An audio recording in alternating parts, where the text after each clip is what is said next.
여러분 안녕하세요. 장종태 목사입니다. 밤새 그 강풍과 비바람이 쳤죠.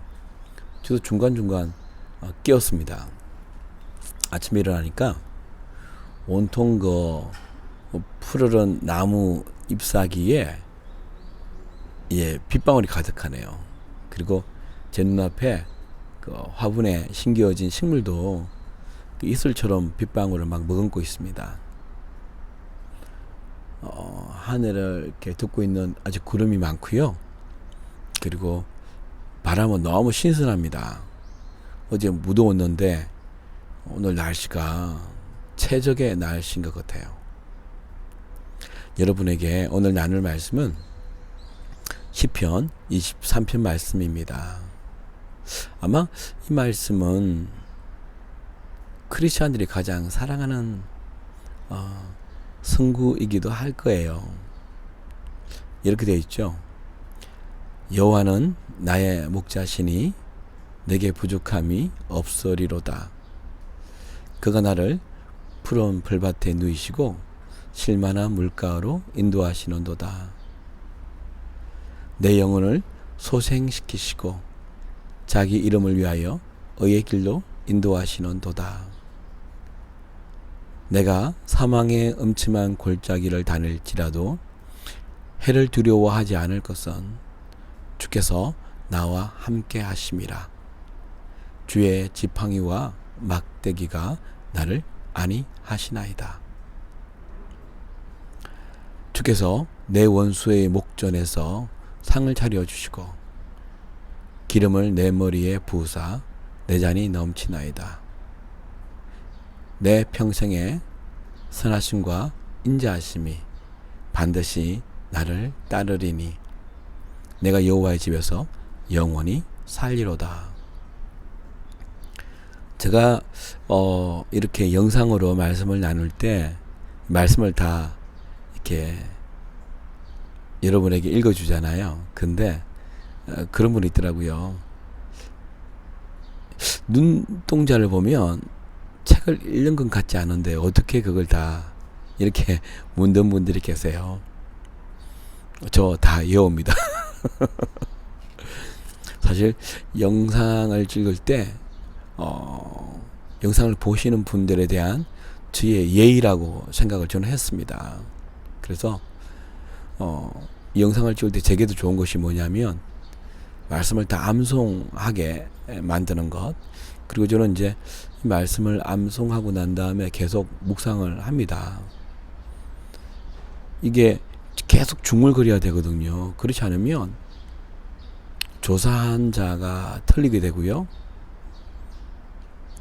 여하튼 정말 수백 번, 수천 번 이렇게 말씀을 외워야 자연스럽게 나오더라고요. 그래서 영상을 찍을 때도 제게도 좋습니다. 제 영혼에게 큰 복을 주게 만들죠. 오늘 이 말씀을 좀 나누려고 하는데요.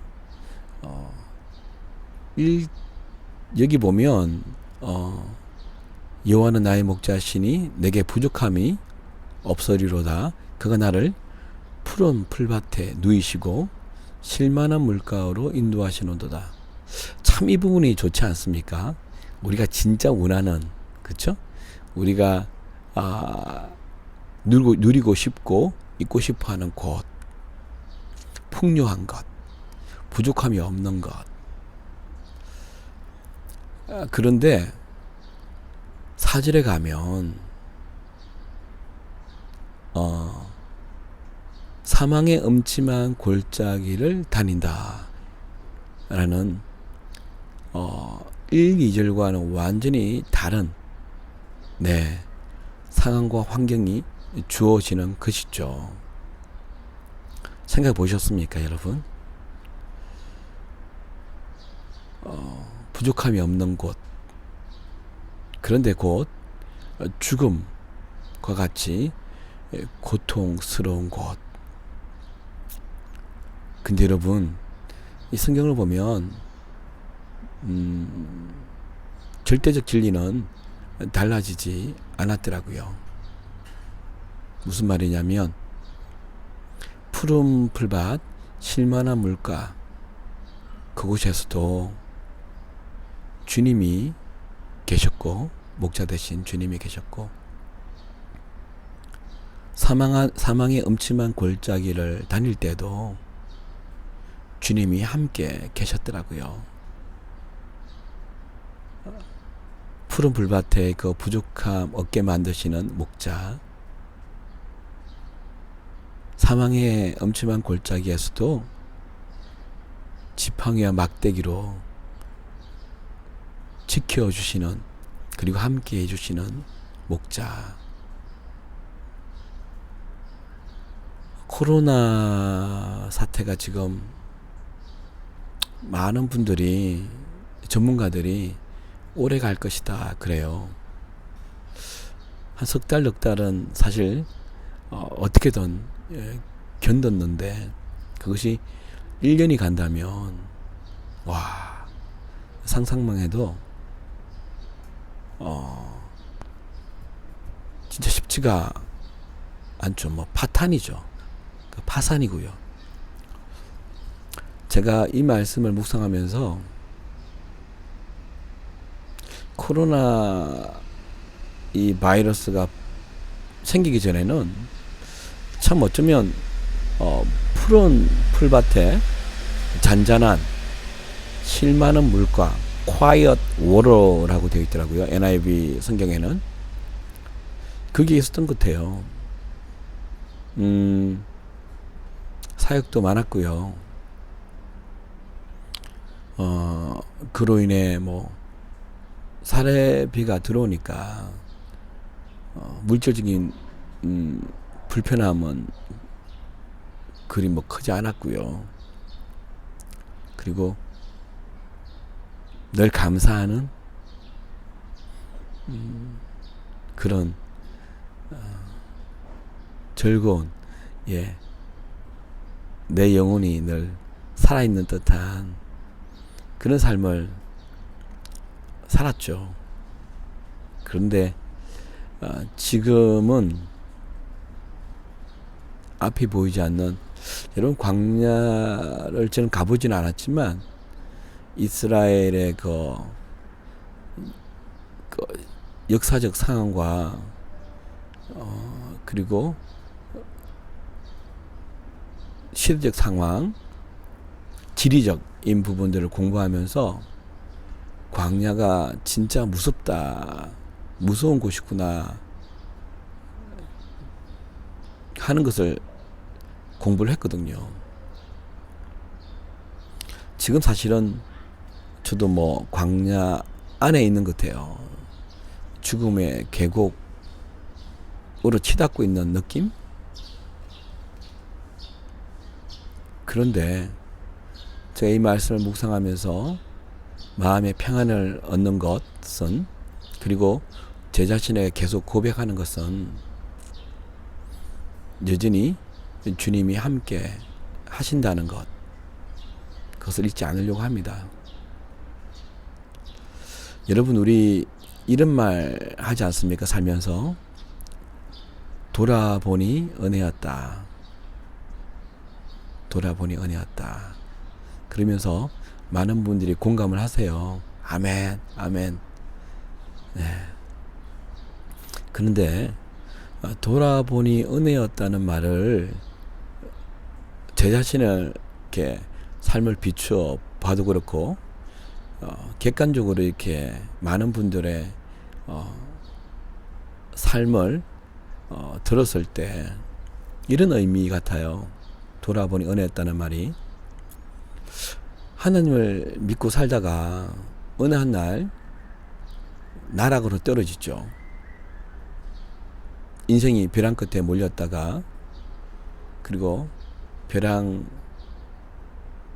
이렇게 밀쳐지는, 그리고 인생의 바닥을 기는, 시편 40편에 보면 기가 막힌 웅덩이와 수렁이라고 말하고 있죠. 시편 기자가 거기에 빠졌던 것이죠.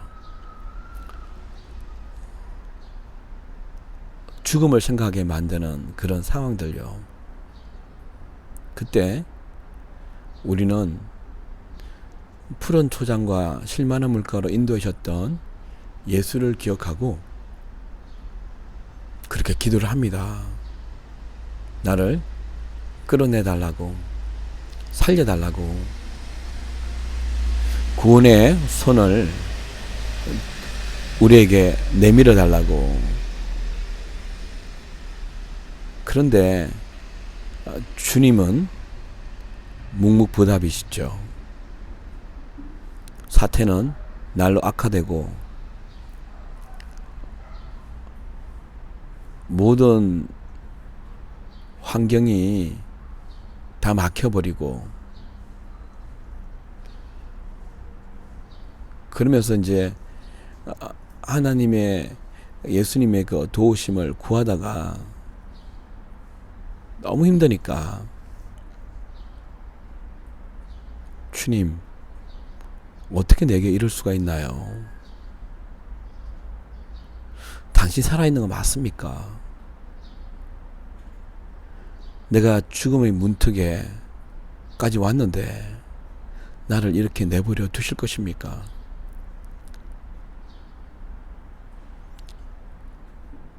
그러면서 분노가 차오르기 시작합니다. 내가 당신을 어떻게 섬겼는데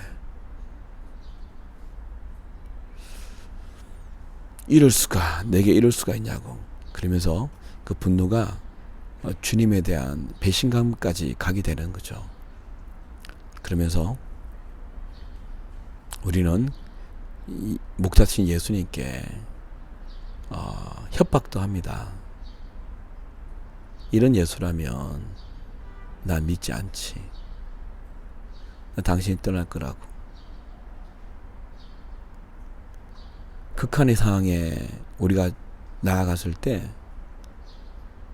저도 이런 적이 많았습니다.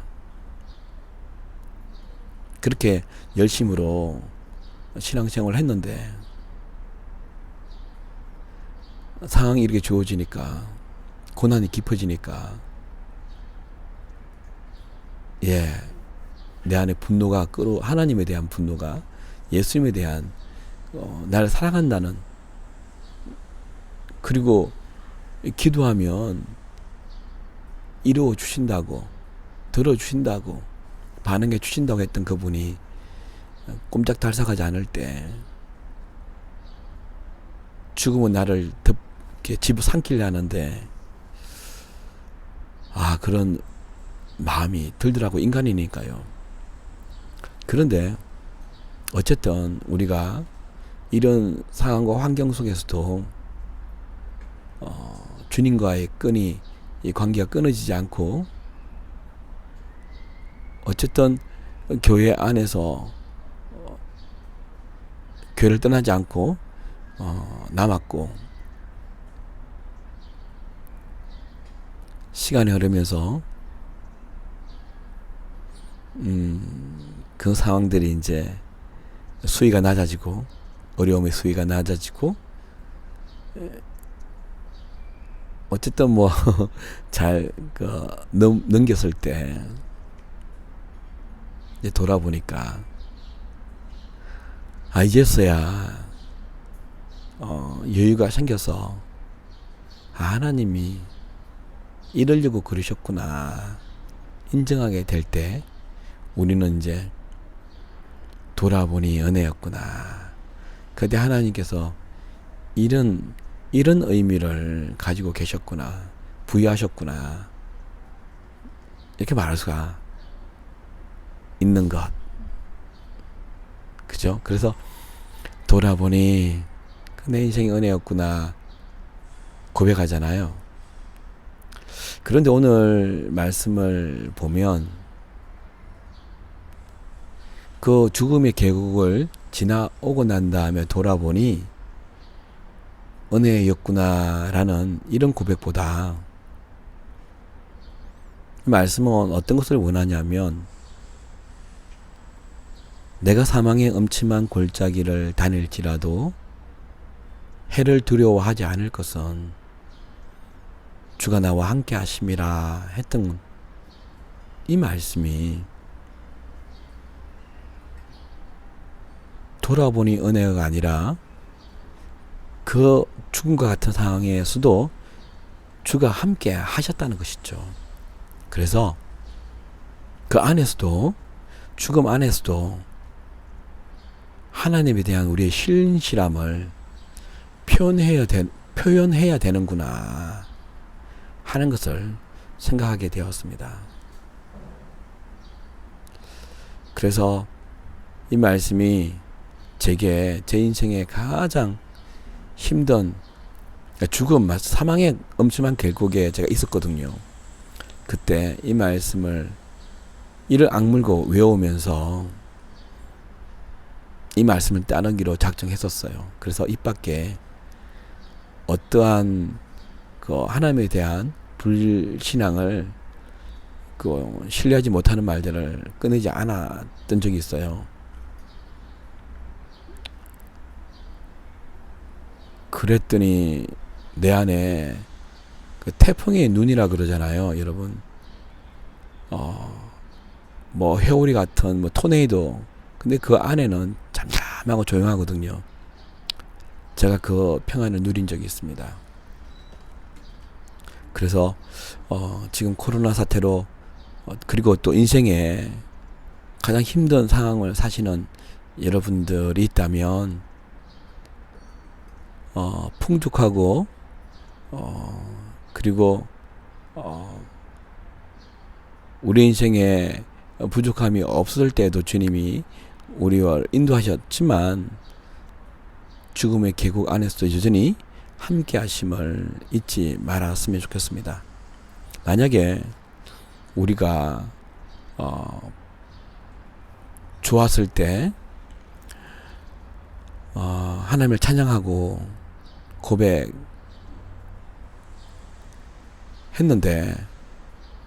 그러지 못한 상황에 놓였을 때 하나님을 원망하고 배신감을 느끼고 극도의 분노를 느낀다면 아마 우리는 우리의 그 기뻐함의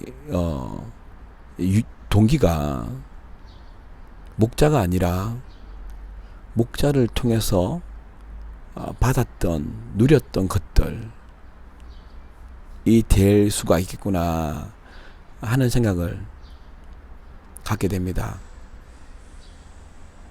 예수님을 통해서 얻는 것에 우리가 목적을 두었다면 우리는 예수님 때문에 기뻐한 게 아니라 그가 나의 삶의 목적이 아니라 다른 것, 내 인생을 즐겁게 해주고 편안하게 해주고 안전하게 해주었던 것들에 있지 않나 생각을 하게 되죠. 여러분, 친구도 보면 우리가 배신감을 느끼는 것이 좋을 때는 같이 있어주다가 내가 힘든 상황에 놓였거나 오해의 상황에 놓였거나